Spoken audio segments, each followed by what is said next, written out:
Well, good morning guys. If you guys see my last video, you guys see that we have put the engine in the car, and now today is wiring up the car, putting everything back. So let's go ahead and jump right into it. Welcome your beautiful faces.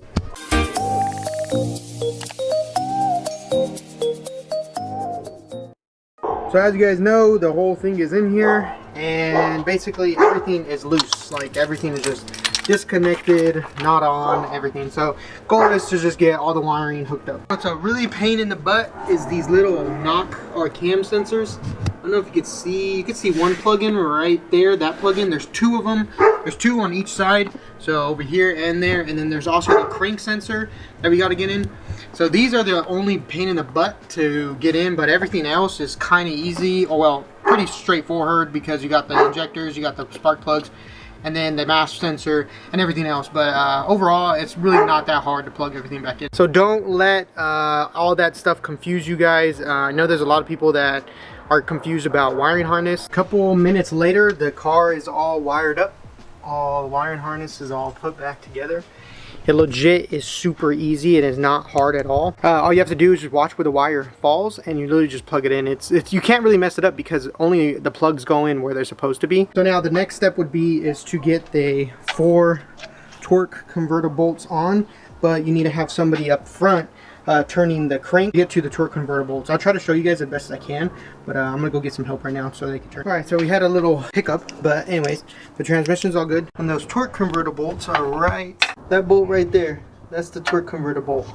So I'm trying to give the best perspective ever, but I'm just trying to get those torque converter bolts on, so then it's all, the underside is all good. So there's 4 of those. You have to spin the pulley, and then you get those torque converter bolts on, and that's it that you need to do. And you can put the starter back on, and the starter is pretty straightforward. All right guys, so the starter and everything is on. Everything on the bottom side is done, and then everything on top, all of these are all done. All the wiring harnesses all done. All we need to do is hook up the intake on top, and then put the coolant. We need to run the coolant lines, and then we need to put the radiator back.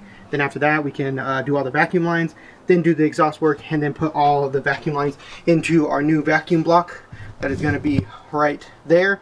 But we're no longer using a 3-port, we're going to be using a 5-port.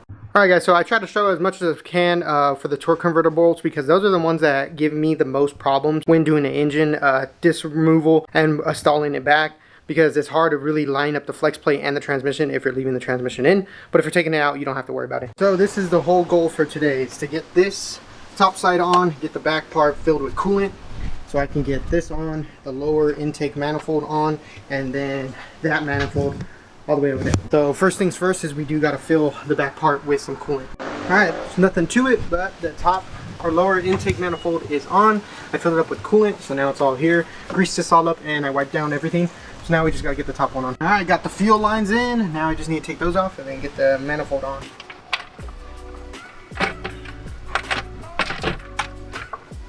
Let's see. Hit the middle. Hit the side.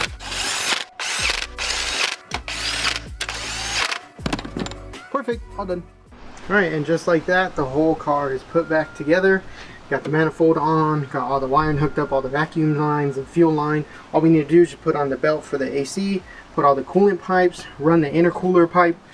Still got to put on the intercooler, and then put on the radiator fans right here, and then the coolant reservoir right there. And then after that, the whole car is done. Not that hard to do this engine. This engine is very, very forgiving, and it's super, super easy for beginners. If you are planning on swapping engines or building engines and just learning more, this car is the one to go. So there's a little issue with this whole turbo. This right here is a turbo manifold. You've seen it mocked up. This goes to a J pipe, and then it goes to a turbo that sits right here. Well, actually, there's a little clearance issue. As you can see, this little alternator right there. And what I plan on doing is either cutting this bolt down to where it gives me more room, and then also putting this back on for extra protection, of course, and then covering this with exhaust tape so that it never burns through. But another thing is I'm probably going to put a rubber piece underneath this and put this on top with exhaust tape, and wrapping this with exhaust tape and the little pipe with exhaust tape, just to be extra sure. I picked up the camera because I came out here and started working on the car. Today is putting in the radiator for the car. We do have the AC lines installed, so we have the AC belt installed and then all we need to do is put in the radiator lines. All right, so here's the brand new radiator fans. The reason why I needed new ones is because this part I broke, or I shaved off for the Pro Charger.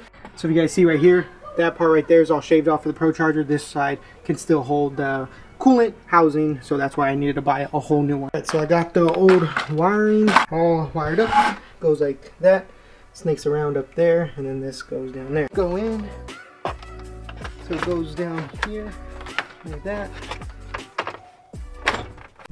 So now it's all plugged in right there.